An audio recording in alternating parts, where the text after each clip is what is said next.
We eventually succeeded in setting Bowie free. The question remains, what do we do now? And now for news from the Warfront. While Earth forces were successful in disabling one of the enemy craft, the remainder of the massive invasion armada maintains a steady and ominously silent orbit at 36,000 kilometers. Robotech Master Zor, the military commander of the invading fleet, has temporarily ceased hostilities on all fronts. The reasons for the ceasefire are as unknown as the motives behind this brutal and unprovoked assault on our planet.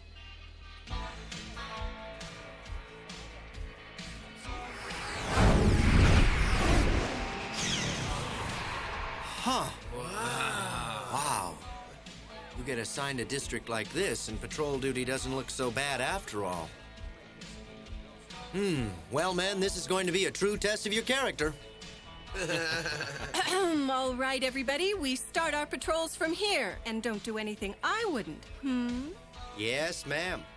Okay, I'll patrol the discos. And I'll start with that bar over there. Yeah, you'll end with it, too. Angelo, why do I have this feeling you'd rather be staying here, Because you're a mind reader, I guess. All right, move out! Idiots. Like starving men at a banquet, the troopers fan out over the blinking neon city. Huh? Lady, this is your lucky night. You seem to like that coat a lot. What? I admire your taste. Will you buy it for me, Well, now, I just might be persuaded. Let's see. Yikes! That's more than I make in a year! On second thought, red's not your color. Listen, why don't you and I go someplace and get ourselves a drink, Thanks anyway. Maybe some other time. Sure. Some other time. Anytime you say. Maybe I come off too insincere. Well, it's her loss. Gentlemen, I'm afraid I have some very grim news. According to this report, Zor has broken his self-imposed ceasefire. At 0800 today, he attacked our suburban base station in Sector 3. The entire sector with all its inhabitants was destroyed. 20 survivors were taken prisoner by the enemy. The populace is understandably in a state of near panic. There's been rioting, and the airwaves are jammed with people wanting to know what the devil's going on. I want to know how this could happen. Excuse me, Supreme Commander, but how on earth could we be caught so completely off guard? Sir, I'm sorry I can't explain it. I wish I could. But what's past is past, and we must look forward now. Our only viable response is to strike back quickly and with force. Obviously, we must demonstrate to the enemy that we are willing and capable of defending ourselves. And Chief of Staff Emerson, do you share the Commander's opinion? Speaking candidly, sir, we know next to nothing about Zorn. Until we do, I cannot recommend any mission that would risk our men and ships. What are you saying? We're talking about the fate of the Earth here. I'm aware of that, but tell me what will be gained by sending our pilots to almost certain destruction. I will not stand for this. You are in no position, sir, to question the abilities of our fighting forces. Very well, Commander. Prepare to attack. Oh, the fools. All ground personnel, clear the launch area. Commence ignition sequence. Ignition. Check. All systems, check. Fighter crews, we have a green light. We have a green light. First battle wing, you are cleared for liftoff. 10, 9, 8, 7, 6, 5, 4, 3, 2, 1. Liftoff.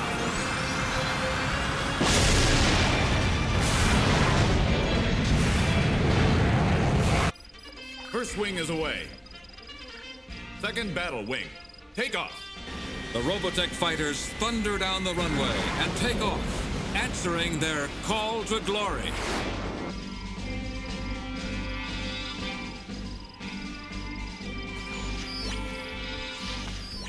Believe me, Rolf, this was the only way. I hope to God you're right.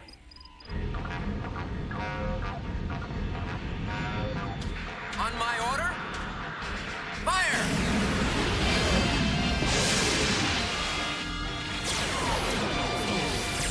They're throwing up some kind of defense shield, sir.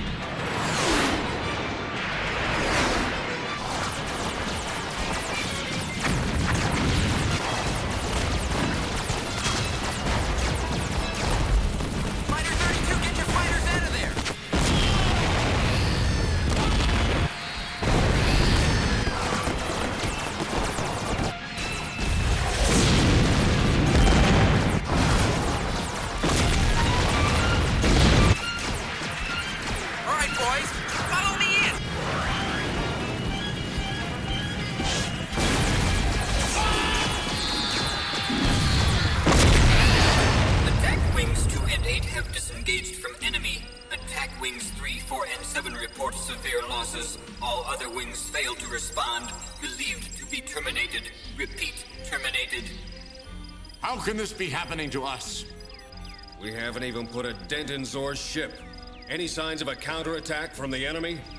Negative, sir. They're not moving. Damage report. Current list of fighters. Confirmed, terminated. All those men destroyed. It's a disaster. We'd better call off the attack. All units disengage. Return to base at once. On the hasty decision of one stubborn man, hundreds of young lives were lost in a hopeless gesture. Meanwhile, the Robotech Master's mighty ship floats above the Earth, untouched, unscathed, and apparently unbeatable. At ease, troopers. Robotech will be right back. Attention, everyone. Robotech is back. Professor Miles Cochran and his colleague, Dr. Samson Beckett, probed the remains of an enemy bioroid in the Robotech Research Laboratory.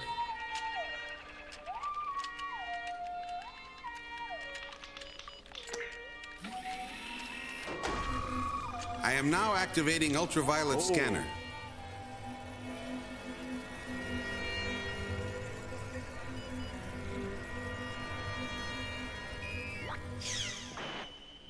All right, let's see exactly what type of mecha we're dealing with here. Data on its way. Bioroid. Hovercraft. Some kind of assault ship. Okay, how about the damages received? See if you can get me a readout on that. All right. Requested data on its way. I'm punching up a schematic of the infrastructure.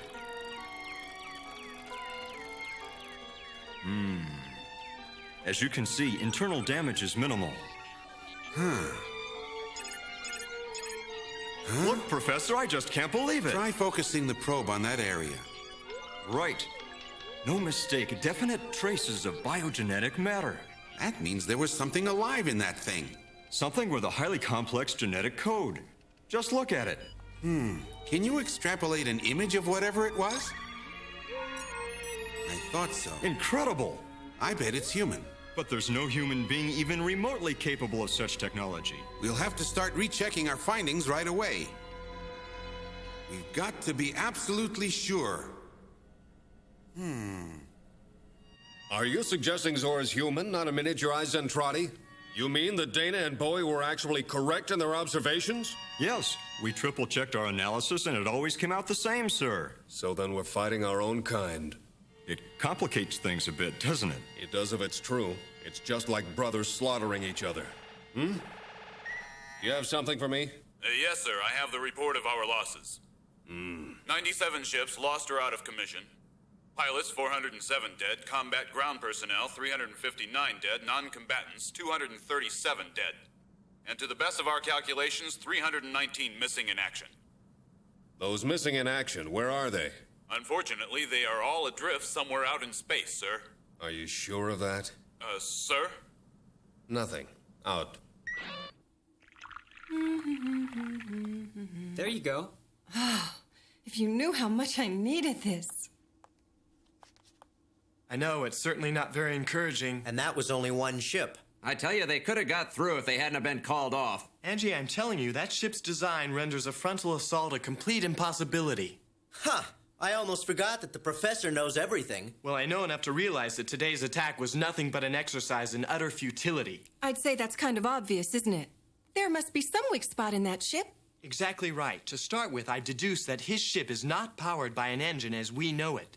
But how does the thing get from place to place without an engine? It apparently folds space by twisting opposing forces. Space folding, huh? So if you upset the hyperbalance, you've got yourself an unstable ship. What exactly are you thinking about, Dana? An ancient offensive military strategy.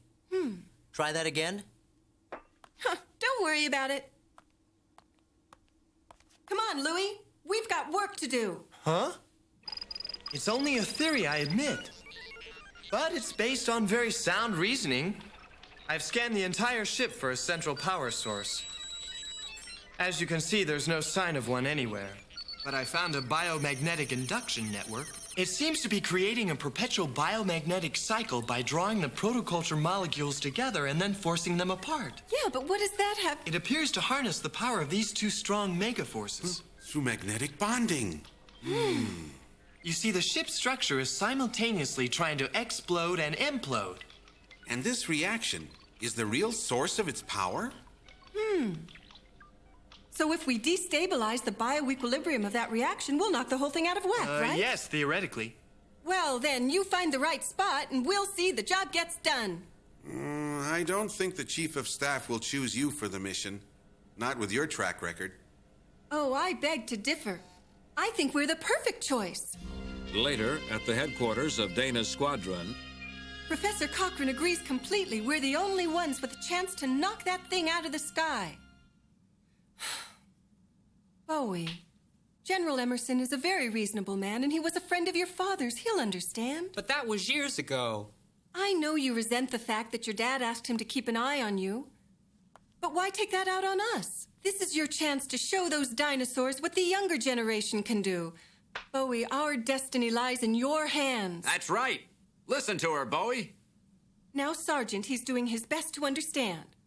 Oh, Bowie, you selfish little... Oh, Bowie, if I can't go on this mission, I'll never be able to look at myself in the mirror again. Oh, Bowie, can't you try to understand? Let bygones be bygones. Let Emerson know how much this means to us, please. Oh. He must realize that we'd never, ever let anything happen to you while All right, we... ma'am, I'll talk to him. Stop crying. That's it, Bowie. I could just... an hour later, our heroes find themselves in the Ministry of Terrestrial Defense. Professor Cochrane seen these? Yes, sir. I think I can safely say he's in complete agreement with my findings. Uncle Rolf? General, if all of this is true, we finally have the means of combating the aliens on our own terms. It's an insane mission. Hopeless. Anyway, I don't have the pilots to spare. Sir, excuse me, but what are we, chopped liver? Well, I mean, you have to do something, sir, and as you said, you've got nobody else. I see. You think you can do it? Yes. Good hunting, Lieutenant. The plan calls for a squadron of fighters to keep the enemy occupied, while the 15th Tactical Corps tries to slip under the defense shield.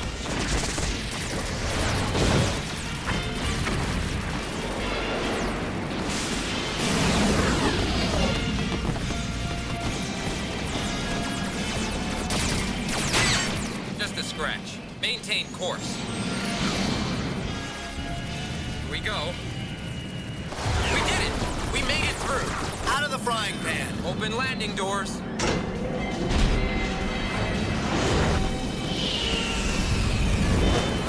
Is everyone accounted for? Roger, we're all down.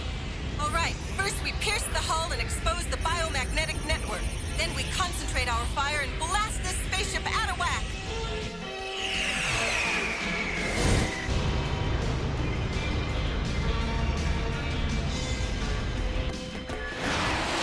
Uh-oh, we've got company.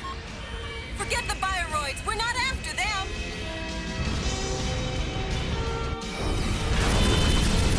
Out of my way! We have a disturbance on the ship's hull. It appears that they have successfully infiltrated the defense shield, sir.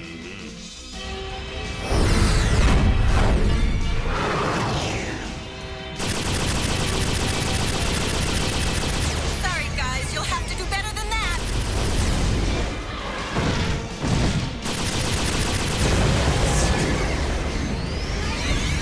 I've been hit, Lieutenant.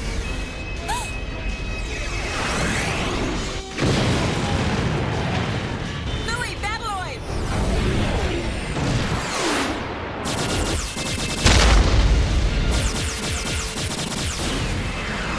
Better luck next time.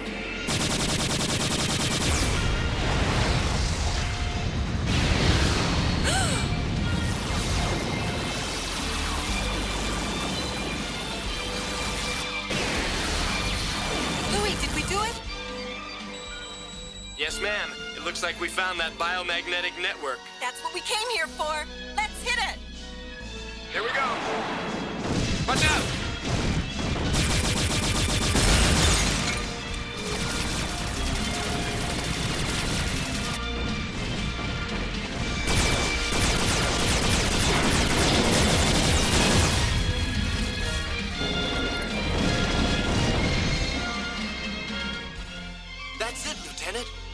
reactor that harnesses the magnetic bonding. If we hit the base of the tower with a hypermagnetic particle beam, we'll destabilize the entire system. Then let's do it to it! Look out!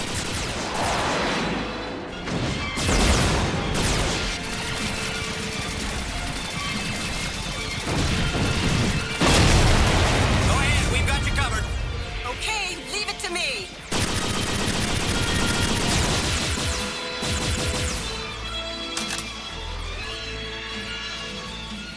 I suggest you hurry. I'm just finding my range. There!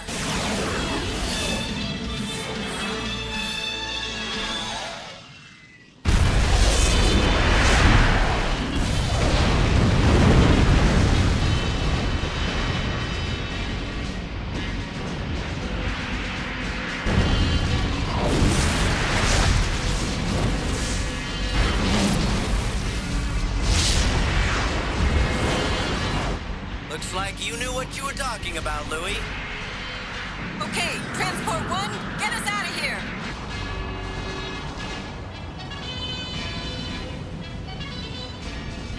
It's breaking up. I never would have believed it. Assault Force, stand by. Mobilize all forces at Zor's landing point at once. Yes, sir. Once a seemingly invincible source of terror, now a helpless mass of burning wreckage, the great ship sinks like a dying beast onto the cold, hard earth.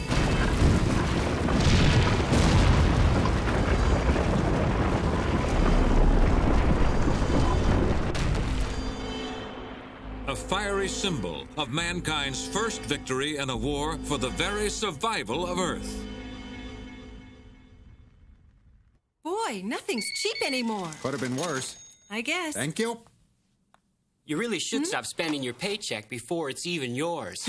You party pooper. What? Huh? That's my outfit. Oh, and I saved for months. Aren't you a little young for that dress? Maybe a little short, too.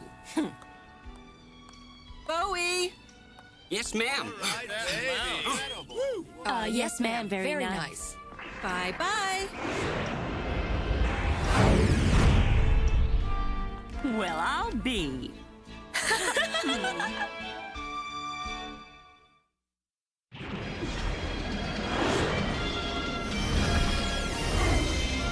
In our next episode, the war returns to the Earth as the Robotech Masters press the attack. The control of protoculture is essential if the Robotech Masters are to maintain their hold on the interplanetary syndicate that they have created. And so, a battle which starts out with regimented discipline and high hopes for victory on both sides degenerates into a brutal and undefendable high-tech brawl. Be sure to be watching next time for Prelude to Battle, the next chapter in the thrilling adventures of Robotech.